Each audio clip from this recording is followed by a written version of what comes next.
हमारे पास जो major alcohol होता है ग्लाइकोलिपिड का, वो बेसिकली स्फिंगोसिन होता है। इसी वजह से हम ग्लाइकोलिपिड को ग्लाइकोस्फिंगोलिपिड भी कहते होते हैं। और इसके अलावा हम इसमें पॉइंट डिस्कस करते हैं कि they are the compound of membrane, मतलब यूजली हमारे पास कहाँ पे अवेलेबल होते हैं, ये मेम्ब्रेन में होते हैं और नर्व टिश्यूज़ के अंदर अवेलेबल होते हैं। और ये बहुत इंपॉर्टेंट रोल प्ले करते होते हैं in the interaction, growth and development of cell.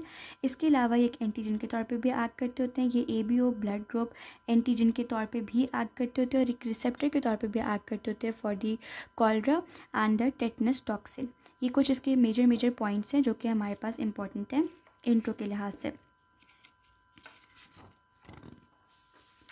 फिर अगर हम लोग, जैसे हम लोगों ने बाकी सारी चीज़ों की भी सिंथेसिस देखी है, इसी तरह से अगर हम लोग ग्लाइकोलिपिड की सिंथेसिस को डिस्कस करते हैं तो उसमें हमारे पास क्या होता है कि सिंथेसिस प्राइमरीली गोल्जी ऑपरेटर्स के अंदर होती है। मेजर सी बात ये होती है कि आपके पास जो ग्लाइकोसाइल मोनोमर होता है वो आपके पास ट्रांसफ़र होता है from the UDP sugar donor to the acceptor molecule. ये इसका की पॉइंट है कि आपके पास ग्लाइकोसाइल मोनोमर आपके पास UDP शुगर डोनर से एक्सेप्टर मॉलिक्यूल की तरफ ट्रांसफ़र हो रहा होता है। और इसकी यहाँ पे इसका हम लोगों को, ये तो हम लोगों को आइडिया होगा कि किस तरह से फॉर्म हो रहा होता है। इस रिएक्शन के अंदर जो एंजाइम यूज़ हो रहा होता है दैट इज़ ग्लाइकोसाइल ट्रांसफेरेज। फिर हम बात करते हैं कि सल्फेट ग्रुप की इस तरह से एडिशन होती है, यानी जो सल्फेटेड ग्लाइको स्फिंगोलिपिड होता है वो किस तरह से फॉर्म हो रहा होता है।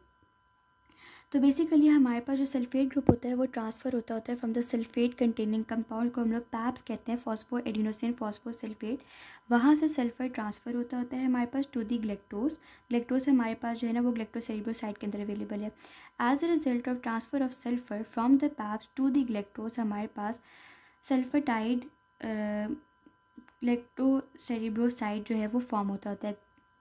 ये कंपाउंड जो है वो फॉर्म होता है, यानी कि सल्फाटाइड ग्लेक्टोसेरिब्रोसाइड 3 सल्फेट हमारे पास फॉर्म होता है। जो पैप्स होता है ये हमारे पास सिर्फ़ और सिर्फ इस रिएक्शन के अंदर सल्फ़र डोनर के तौर पे एक्ट नहीं करता, बल्कि ये हमारे पास जब ग्लाइकोसामिनोग्लाइकिन की सिंथेसिस हो रही होती है उसमें भी सल्फ़र को देता होता है। अलॉन्ग विद दैट हमारे पास जब स्टीरॉयड हार्मोन की कैटाबॉलिज्म होती है तो उसके अंदर भी हमारे पास ये सल्फ़र डोनर के तौर पे एक्ट करता होता है।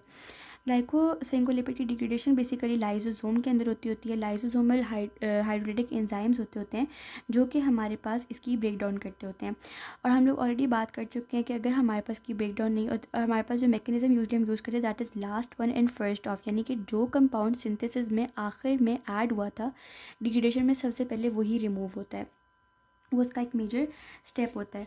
इसमें हम एक और जो पॉइंट डिस्कस करते हैं वो ये है कि अगर आपके पास इस लाइसोसोमल हाइड्रोलिटिक एंजाइम की डेफिशिएंसी हो जाती है तो हमारे पास उस ग्लाइकोलिपिड की जो है वो डिग्रेडेशन नहीं होती और ग्लाइकोलिपिड हमारे पास टिश्यूज़ वगैरह के अंदर अक्यूमुलेट होने शुरू हो जाता होता है। यहाँ पे हम लोग जब वो अक्यूमुलेट होता है इस कंडीशन को हम लोग ग्लाइकोस्फिंगोलिपिड की बात जो कर रहे हैं, जब हमारे पास वो ग्लाइकोस्फिंगोलिपिड उन ऑर्गन्स में जो है वो अक्यूमुलेट होने शुरू हो जाता है, इस कंडीशन को हम लोग कहते होते हैं स्फिंगोलिपिडोसिस। हमारे पास मुख्तलिफ एग्जाम्पल है, एक टे सैक डिजीज़ होती है, हमारे पास फेब्री डिजीज़ होती है, गाउटर्स डिजीज़ है, जो कि हम लोग नेक्स्ट वीडियो के अंदर सारे क्लिनिकल्स इकट्ठे करेंगे, तो वो हमारे पास हो जाती होती है because of accumulation of glycosphingolipid due to lack of lysosomal hydrolytic enzyme.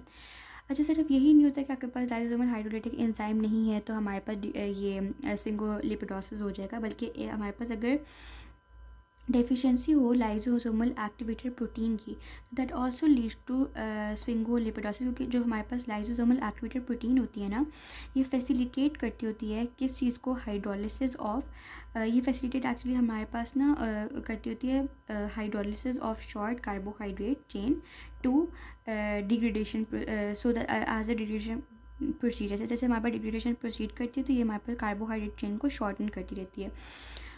तो ये बेसिकली ना हमारे पास हाइड्रोलेसिस जो होती है ना उसको भी फैसिलिटेट करती होती है, उसकी एक्टिविटी को भी फैसिलिटेट करती होती है जो प्रोटीन है।